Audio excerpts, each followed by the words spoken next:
ಅಳೆದು ತೂಗಿ ಒಳ ಮೀಸಲಾತಿಯನ್ನ ಸರ್ಕಾರ ಪ್ರಕಟಿಸಿದೆ. ಒಳ ಮೀಸಲಾತಿ ಹಂಚಿಕೆಯಲ್ಲಿ ಸಿಎಂ ಫೇಲ್ಯೂರ್ ಅಂತ ಬೆಂಗಳೂರಿನಲ್ಲಿ ವಿಪಕ್ಷ ನಾಯಕ ಆರ್ ಅಶೋಕ್ ಆಕ್ರೋಶ ವ್ಯಕ್ತಪಡಿಸಿದ್ದಾರೆ. ಏಕಾಏಕಿ ಮನಸೋ ಇಚ್ಛೆ ಮೀಸಲಾತಿ ಘೋಷಣೆ ಮಾಡಲಾಗಿದೆ. ನಾಳೆಯಿಂದ ಮತ್ತೆ ಗಲಾಟೆಗೆ ಸಿಎಂ ನಾಂದಿ ಹಾಡಿದ್ದಾರೆ ಅಂತ ಆರ್ ಅಶೋಕ್ ಹೇಳಿದ್ದಾರೆ. ಕರ್ನಾಟಕ ರಾಜ್ಯ ಸರ್ಕಾರ ಇವತ್ತು ಒಳ ಮೀಸಲಾತಿಯ ಬಗ್ಗೆ ಕ್ಯಾಬಿನೆಟ್ ಡಿಸಿಷನ್ ಅನ್ನು ಮಾಡಿರುವಂತದ್ದು ಹೊರಬಿದ್ದಿದೆ. ನನಗನ್ಸುತ್ತೆ ಸಿದ್ದರಾಮಯ್ಯ ಇಸ್ ಫೇಲ್. ಈ ಒಳ ಮೀಸಲಾತಿಯನ್ನ ಹಂಚಿಕೆ ಮಾಡೋದರಲ್ಲಿ ಫೇಲ್ ಆಗಿದ್ದಾರೆ. ಒಂದ್ ರೀತಿ ಇಡೀ ರಾಜ್ಯದಲ್ಲಿ ಜನ್ಜಿ ಸ್ಟೂಡೆಂಟ್ಸ್ ಹೋರಾಟ, ಉದ್ಯೋಗಕ್ಕಾಗಿ ಹೋರಾಟ, ಅದರ ಒತ್ತಡ ಜಾಸ್ತಿ ಇದೆ.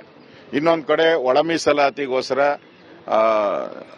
ನಡೀತಾ ಇರುವಂತ ದೊಡ್ಡ ಹೋರಾಟ, ಎಸ್ಸಿಗಳಲ್ಲಿ ನಡೀತಾ ಇರುವಂತ ದೊಡ್ಡ ಹೋರಾಟ, ಇವೆರಡರಿಂದನೂ ತಪ್ಪಿಸ್ಕೊಳ್ಳಕ್ಕೆ ಇವರು ಈ ನಾಟಕವನ್ನ ಆಡ್ತಾ ಇದ್ದಾರೆ. ಹಿಂದೆ ಬಿಜೆಪಿ ಸರ್ಕಾರ ಇದ್ದಾಗ 17% ನಾವು ಕೊಟ್ಟಿದ್ರಿ. ಸರ್ಕಾರದ ಕರ್ತವ್ಯ ಏನು? ಮಾನ್ಯ ಗೌರವಾನ್ವಿತ ನ್ಯಾಯಾಲಯನ ಕನ್ವಿನ್ಸ್ ಮಾಡಬೇಕಾಯ್ತು. ಯಾಕೆ ನಾವು ಜಾಸ್ತಿ ಮಾಡಿದ್ರಿ ಅಂತ ಕನ್ವಿನ್ಸ್ ಮಾಡಬೇಕಾಯ್ತು. ಅದು ಬಿಟ್ಬಿಟ್ಟು ಇಲ್ಲಿ ಸ್ಟ್ರೈಕ್ ನಡೀತಾ ಇದೆಯಲ್ಲ, ಜನ್ಜಿ ಸ್ಟ್ರೈಕು, ಈ ಕಡೆ ಒಳ ಮೀಸಲಾತಿಯ ಅವರ ಒತ್ತಡ, ರಾಜಕೀಯದ ಗೊಂದಲಗಳು, ಇದರ ಮಧ್ಯೆ ಎಸ್ಕೇಪ್ ಆಗುವಂತ ಒಂದು ಸೂತ್ರವನ್ನ ಕೊಟ್ಟಿದ್ದಾರೆ. ಎಸ್ಕೇಪ್ ಸೂತ್ರ. ಇದರಿಂದ ಎಸ್ಸಿ ಎಸ್ಟಿಗಳಿಗೆ ನಿಜವಾದಂತ ನ್ಯಾಯವನ್ನ ಕೊಟ್ಟಿಲ್ಲ. ಎಸ್ಕೇಪ್ ಆಗುವಂತ ಒಂದು ಸಿದ್ದರಾಮಯ್ಯ ಈ ತೀರ್ಮಾನ ಇದೆ. ಎಸ್ಕೇಪ್ ಸಿದ್ದರಾಮಯ್ಯ, ಯಾರಿಗೂ ಬೆನಿಫಿಟ್ ಆಗದೆ ಇರುವಂತ ಒಂದು ಫಾರ್ಮುಲಾ ಇದು. ಪೂರ್ತಿ ಡೀಟೇಲ್ ಬಂದ್ಮೇಲೆ ಇನ್ನಷ್ಟು ರಿಯಾಕ್ಷನ್ಸ್ ಅನ್ನ ನಾವು ಮಾಡ್ತೀವಿ. ಅಳೆದು ತೂಗಿ ಒಳ ಮೀಸಲಾತಿಯನ್ನ ಸರ್ಕಾರ ಪ್ರಕಟಿಸಿದೆ. ಒಳ ಮೀಸಲಾತಿ ಹಂಚಿಕೆಯಲ್ಲಿ ಸಿಎಂ ಫೇಲ್ಯೂರ್ ಅಂತ ಬೆಂಗಳೂರಿನಲ್ಲಿ ವಿಪಕ್ಷ ನಾಯಕ ಆರ್ ಅಶೋಕ್ ಆಕ್ರೋಶ ವ್ಯಕ್ತಪಡಿಸಿದ್ದಾರೆ. ಏಕಾಏಕಿ ಮನಸೋ ಇಚ್ಛೆ ಮೀಸಲಾತಿ ಘೋಷಣೆ ಮಾಡಲಾಗಿದೆ. ನಾಳೆಯಿಂದ ಮತ್ತೆ ಗಲಾಟೆಗೆ ಸಿಎಂ ನಾಂದಿ ಹಾಡಿದ್ದಾರೆ ಅಂತ ಆರ್ ಅಶೋಕ್ ಹೇಳಿದ್ದಾರೆ. ಕರ್ನಾಟಕ ರಾಜ್ಯ ಸರ್ಕಾರ ಇವತ್ತು ಒಳ ಮೀಸಲಾತಿಯ ಬಗ್ಗೆ ಕ್ಯಾಬಿನೆಟ್ ಡಿಸಿಷನ್ ಅನ್ನು ಮಾಡಿರುವಂತದ್ದು ಹೊರಬಿದ್ದಿದೆ. ನನಗನ್ಸುತ್ತೆ ಸಿದ್ದರಾಮಯ್ಯ ಇಸ್ ಫೇಲ್. ಈ ಒಳ ಮೀಸಲಾತಿಯನ್ನ ಹಂಚಿಕೆ ಮಾಡೋದರಲ್ಲಿ ಫೇಲ್ ಆಗಿದ್ದಾರೆ. ಒಂದ್ ರೀತಿ ಇಡೀ ರಾಜ್ಯದಲ್ಲಿ ಜನ್ಜಿ ಸ್ಟೂಡೆಂಟ್ಸ್ ಹೋರಾಟ, ಉದ್ಯೋಗಕ್ಕಾಗಿ ಹೋರಾಟ, ಅದರ ಒತ್ತಡ ಜಾಸ್ತಿ ಇದೆ. ಇನ್ನೊಂದು ಕಡೆ ಒಳ ಮೀಸಲಾತಿಗೋಸ್ಕರ ನಡೀತಾ ಇರುವಂತ ದೊಡ್ಡ ಹೋರಾಟ, ಎಸ್ಸಿಗಳಲ್ಲಿ ನಡೀತಾ ಇರುವಂತ ದೊಡ್ಡ ಹೋರಾಟ, ಇವೆರಡರಿಂದನೂ ತಪ್ಪಿಸ್ಕೊಳ್ಳಕ್ಕೆ ಇವರು ಈ ನಾಟಕವನ್ನ ಆಡ್ತಾ ಇದ್ದಾರೆ. ಹಿಂದೆ ಬಿಜೆಪಿ ಸರ್ಕಾರ ಇದ್ದಾಗ 17% ನಾವು ಕೊಟ್ಟಿದ್ರಿ. ಸರ್ಕಾರದ ಕರ್ತವ್ಯ ಏನು? ಮಾನ್ಯ ಗೌರವಾನ್ವಿತ ನ್ಯಾಯಾಲಯನ ಕನ್ವಿನ್ಸ್ ಮಾಡಬೇಕಾಯ್ತು. ಯಾಕೆ ನಾವು ಜಾಸ್ತಿ ಮಾಡಿದ್ರಿ ಅಂತ ಕನ್ವಿನ್ಸ್ ಮಾಡಬೇಕಾಯ್ತು. ಅದು ಬಿಟ್ಬಿಟ್ಟು ಇಲ್ಲಿ ಸ್ಟ್ರೈಕ್ ನಡೀತಾ ಇದೆಯಲ್ಲ, ಜನ್ಜಿ ಸ್ಟ್ರೈಕು, ಈ ಕಡೆ ಒಳ ಮೀಸಲಾತಿಯ ಅವರ ಒತ್ತಡ, ರಾಜಕೀಯದ ಗೊಂದಲಗಳು, ಇದರ ಮಧ್ಯೆ ಎಸ್ಕೇಪ್ ಆಗುವಂತ ಒಂದು ಸೂತ್ರವನ್ನ ಕೊಟ್ಟಿದ್ದಾರೆ. ಎಸ್ಕೇಪ್ ಸೂತ್ರ. ಇದರಿಂದ ಎಸ್ಸಿ ಎಸ್ಟಿಗಳಿಗೆ ನಿಜವಾದಂತ ನ್ಯಾಯವನ್ನ ಕೊಟ್ಟಿಲ್ಲ. ಎಸ್ಕೇಪ್ ಆಗುವಂತ ಒಂದು ಸಿದ್ದರಾಮಯ್ಯ ಈ ತೀರ್ಮಾನ ಇದೆ. ಎಸ್ಕೇಪ್ ಸಿದ್ದರಾಮಯ್ಯ, ಯಾರಿಗೂ ಬೆನಿಫಿಟ್ ಆಗದೆ ಇರುವಂತ ಒಂದು ಫಾರ್ಮುಲಾ ಇದು. ಪೂರ್ತಿ ಡೀಟೇಲ್ ಬಂದ್ಮೇಲೆ ಇನ್ನಷ್ಟು ರಿಯಾಕ್ಷನ್ಸ್ ಅನ್ನ ನಾವು ಮಾಡ್ತೀವಿ.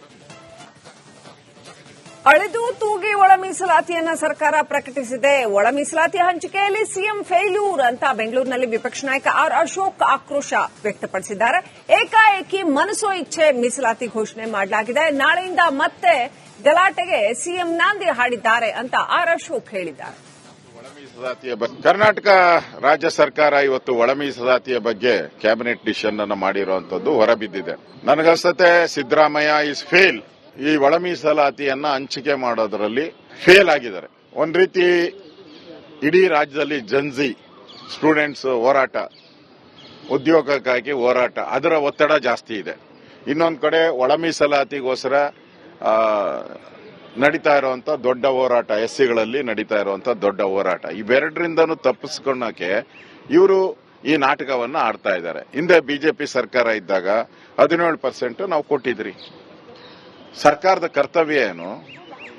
ಮಾನ್ಯ ಗೌರವಾನ್ವಿತ ನ್ಯಾಯಾಲಯನ ಕನ್ವಿನ್ಸ್ ಮಾಡಬೇಕಾಯ್ತು. ಯಾಕೆ ನಾವು ಜಾಸ್ತಿ ಮಾಡಿದ್ರಿ ಅಂತ ಕನ್ವಿನ್ಸ್ ಮಾಡಬೇಕಾಯ್ತು. ಅದು ಬಿಟ್ಬಿಟ್ಟು ಇಲ್ಲಿ ಸ್ಟ್ರೈಕ್ ನಡೀತಾ ಇದೆಯಲ್ಲ, ಜನ್ಜಿ ಸ್ಟ್ರೈಕು, ಈ ಕಡೆ ಒಳ ಮೀಸಲಾತಿಯ ಅವರ ಒತ್ತಡ, ರಾಜಕೀಯದ ಗೊಂದಲಗಳು, ಇದರ ಮಧ್ಯೆ ಎಸ್ಕೇಪ್ ಆಗುವಂತ ಒಂದು ಸೂತ್ರವನ್ನ ಕೊಟ್ಟಿದ್ದಾರೆ. ಎಸ್ಕೇಪ್ ಸೂತ್ರ. ಇದರಿಂದ ಎಸ್ಸಿ ಎಸ್ಟಿಗಳಿಗೆ ನಿಜವಾದಂತ ನ್ಯಾಯವನ್ನ ಕೊಟ್ಟಿಲ್ಲ. ಎಸ್ಕೇಪ್ ಆಗುವಂತ ಒಂದು ಸಿದ್ದರಾಮಯ್ಯ ಈ ತೀರ್ಮಾನ ಇದೆ ಎಸ್ಕೇಪ್ ಸಿದ್ದರಾಮಯ್ಯ. ಯಾರಿಗೂ ಬೆನಿಫಿಟ್ ಆಗದೆ ಇರುವಂತ ಒಂದು ಫಾರ್ಮುಲಾ ಇದು.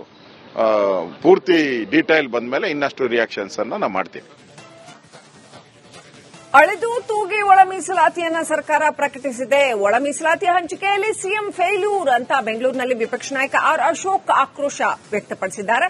ಏಕಾಏಕಿ ಮನಸೋ ಇಚ್ಛೆ ಮೀಸಲಾತಿ ಘೋಷಣೆ ಮಾಡಲಾಗಿದೆ. ನಾಳೆಯಿಂದ ಮತ್ತೆ ಗಲಾಟೆಗೆ ಸಿಎಂ ನಾಂದಿ ಹಾಡಿದ್ದಾರೆ ಅಂತ ಆರ್ ಅಶೋಕ್ ಹೇಳಿದ್ದಾರೆ. ಕರ್ನಾಟಕ ರಾಜ್ಯ ಸರ್ಕಾರ ಇವತ್ತು ಒಳ ಮೀಸಲಾತಿಯ ಬಗ್ಗೆ ಕ್ಯಾಬಿನೆಟ್ ಡಿಸಿಷನ್ ಅನ್ನು ಮಾಡಿರುವಂತದ್ದು ಹೊರಬಿದ್ದಿದೆ. ನನಗನ್ಸುತ್ತೆ ಸಿದ್ದರಾಮಯ್ಯ ಇಸ್ ಫೇಲ್. ಈ ಒಳ ಮೀಸಲಾತಿಯನ್ನ ಹಂಚಿಕೆ ಮಾಡೋದರಲ್ಲಿ ಫೇಲ್ ಆಗಿದ್ದಾರೆ. ಒಂದ್ ರೀತಿ ಇಡೀ ರಾಜ್ಯದಲ್ಲಿ ಜನ್ಜಿ ಸ್ಟೂಡೆಂಟ್ಸ್ ಹೋರಾಟ, ಉದ್ಯೋಗಕ್ಕಾಗಿ ಹೋರಾಟ, ಅದರ ಒತ್ತಡ ಜಾಸ್ತಿ ಇದೆ. ಇನ್ನೊಂದು ಕಡೆ ಒಳ ಮೀಸಲಾತಿಗೋಸ್ಕರ ನಡೀತಾ ಇರುವಂತ ದೊಡ್ಡ ಹೋರಾಟ, ಎಸ್ಸಿಗಳಲ್ಲಿ ನಡೀತಾ ಇರುವಂತ ದೊಡ್ಡ ಹೋರಾಟ. ಇವೆರಡರಿಂದನೂ ತಪ್ಪಿಸ್ಕೊಳ್ಳಕ್ಕೆ ಇವರು ಈ ನಾಟಕವನ್ನ ಆಡ್ತಾ ಇದ್ದಾರೆ. ಹಿಂದೆ ಬಿಜೆಪಿ ಸರ್ಕಾರ ಇದ್ದಾಗ 17% ನಾವು ಕೊಟ್ಟಿದ್ರಿ. ಸರ್ಕಾರದ ಕರ್ತವ್ಯ ಏನು?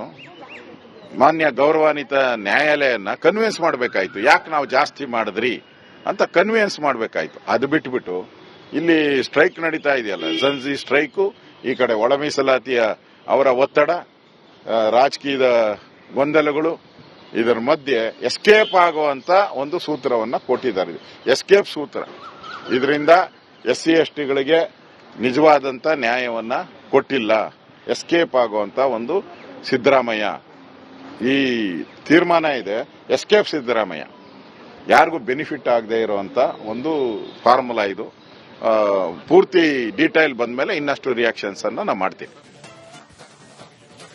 ಅಳೆದು ತೂಗಿ ಒಳ ಮೀಸಲಾತಿಯನ್ನ ಸರ್ಕಾರ ಪ್ರಕಟಿಸಿದೆ. ಒಳ ಮೀಸಲಾತಿ ಹಂಚಿಕೆಯಲ್ಲಿ ಸಿಎಂ ಫೇಲ್ಯೂರ್ ಅಂತ ಬೆಂಗಳೂರಿನಲ್ಲಿ ವಿಪಕ್ಷ ನಾಯಕ ಆರ್ ಅಶೋಕ್ ಆಕ್ರೋಶ ವ್ಯಕ್ತಪಡಿಸಿದ್ದಾರೆ. ಏಕಾಏಕಿ ಮನಸೋ ಇಚ್ಛೆ ಮೀಸಲಾತಿ ಘೋಷಣೆ ಮಾಡಲಾಗಿದೆ. ನಾಳೆಯಿಂದ ಮತ್ತೆ ಗಲಾಟೆಗೆ ಸಿಎಂ ನಾಂದಿ ಹಾಡಿದ್ದಾರೆ ಅಂತ ಆರ್ ಅಶೋಕ್ ಹೇಳಿದ್ದಾರೆ. ಕರ್ನಾಟಕ ರಾಜ್ಯ ಸರ್ಕಾರ ಇವತ್ತು ಒಳ ಮೀಸಲಾತಿಯ ಬಗ್ಗೆ ಕ್ಯಾಬಿನೆಟ್ ಡಿಸಿಷನ್ ಅನ್ನು ಮಾಡಿರುವಂತದ್ದು ಹೊರಬಿದ್ದಿದೆ. ನನಗನ್ಸುತ್ತೆ ಸಿದ್ದರಾಮಯ್ಯ ಇಸ್ ಫೇಲ್. ಈ ಒಳ ಮೀಸಲಾತಿಯನ್ನ ಹಂಚಿಕೆ ಮಾಡೋದರಲ್ಲಿ ಫೇಲ್ ಆಗಿದ್ದಾರೆ. ಒಂದ್ ರೀತಿ ಇಡೀ ರಾಜ್ಯದಲ್ಲಿ ಜನ್ಜಿ ಸ್ಟೂಡೆಂಟ್ಸ್ ಹೋರಾಟ, ಉದ್ಯೋಗಕ್ಕಾಗಿ ಹೋರಾಟ, ಅದರ ಒತ್ತಡ ಜಾಸ್ತಿ ಇದೆ. ಇನ್ನೊಂದು ಕಡೆ ಒಳ ಮೀಸಲಾತಿಗೋಸ್ಕರ ನಡೀತಾ ಇರುವಂತ ದೊಡ್ಡ ಹೋರಾಟ, ಎಸ್ಸಿಗಳಲ್ಲಿ ನಡೀತಾ ಇರುವಂತ ದೊಡ್ಡ ಹೋರಾಟ. ಇವೆರಡರಿಂದನೂ ತಪ್ಪಿಸ್ಕೊಳ್ಳಕ್ಕೆ ಇವರು ಈ ನಾಟಕವನ್ನ ಆಡ್ತಾ ಇದ್ದಾರೆ. ಹಿಂದೆ ಬಿಜೆಪಿ ಸರ್ಕಾರ ಇದ್ದಾಗ 17% ನಾವು ಕೊಟ್ಟಿದ್ರಿ. ಸರ್ಕಾರದ ಕರ್ತವ್ಯ ಏನು? ಮಾನ್ಯ ಗೌರವಾನ್ವಿತ ನ್ಯಾಯಾಲಯನ ಕನ್ವಿನ್ಸ್ ಮಾಡಬೇಕಾಯ್ತು. ಯಾಕೆ ನಾವು ಜಾಸ್ತಿ ಮಾಡಿದ್ರಿ ಅಂತ ಕನ್ವಿನ್ಸ್ ಮಾಡಬೇಕಾಯ್ತು. ಅದು ಬಿಟ್ಬಿಟ್ಟು ಇಲ್ಲಿ ಸ್ಟ್ರೈಕ್ ನಡೀತಾ ಇದೆಯಲ್ಲ, ಜನ್ಜಿ ಸ್ಟ್ರೈಕು, ಈ ಕಡೆ ಒಳ ಮೀಸಲಾತಿಯ ಅವರ ಒತ್ತಡ, ರಾಜಕೀಯದ ಗೊಂದಲಗಳು, ಇದರ ಮಧ್ಯೆ ಎಸ್ಕೇಪ್ ಆಗುವಂತ ಒಂದು ಸೂತ್ರವನ್ನ ಕೊಟ್ಟಿದ್ದಾರೆ. ಎಸ್ಕೇಪ್ ಸೂತ್ರ. ಇದರಿಂದ SC STಗಳಿಗೆ ನಿಜವಾದಂತ ನ್ಯಾಯವನ್ನ ಕೊಟ್ಟಿಲ್ಲ. ಎಸ್ಕೇಪ್ ಆಗುವಂತ ಒಂದು ಸಿದ್ದರಾಮಯ್ಯ. ಈ ತೀರ್ಮಾನ ಇದೆ ಎಸ್ಕೇಪ್ ಸಿದ್ದರಾಮಯ್ಯ. ಯಾರಿಗೂ ಬೆನಿಫಿಟ್ ಆಗದೆ ಇರುವಂತ ಒಂದು ಫಾರ್ಮುಲಾ ಇದು. ಪೂರ್ತಿ ಡೀಟೇಲ್ ಬಂದ್ಮೇಲೆ ಇನ್ನಷ್ಟು ರಿಯಾಕ್ಷನ್ಸ್ ಅನ್ನ ನಾವು ಮಾಡ್ತೀವಿ.